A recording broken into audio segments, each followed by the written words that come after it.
తాగునీరు అందించే లక్ష్యంతోనే ముందుకు తీసుకెళ్తున్నామని మాటిస్తున్నాం.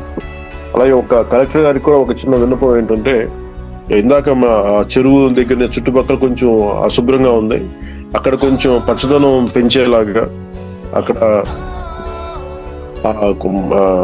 కొంచెం కొంత కింద ట్యాంకుల కింద కొంచెం వాడి పడేసిన మెటీరియల్ కూడా ఉంది, దాన్ని కూడా క్లీన్ చేసి కొంచెం మట్టి ఏమి అక్కడ దుమ్ము ధూళి రాకుండా అని నా ఉద్దేశం. ఈ చెత్త చెదారం లేకుండా ఒకసారి చూడండి దాన్ని ప్రత్యేకించి. అలాగే కొంచెం దాంట్లో మొత్తం దాన్ని కుదిరితే అక్కడ గడ్డి కూడా కొంచెం పెంచి, ఆ మట్టి లేకుండా గడ్డి కూడా పెంచి, అలాగే వాటికి కొంచెం మొక్కల్ని కొంచెం బాగా పెంచండి ఒక సైడ్. ఎందుకంటే చూడటానికి బాగాలేదు. ఎంత ఖర్చు పెట్టి చేసే కొంచెం ఆధునిక దాన్ని కొంచెం పచ్చదనాన్ని పెంచమని కలెక్టర్ గారిని, ఎమ్మెల్యే గారిని కూడా నేను కోరుకుంటాను. Thank you. Thank you.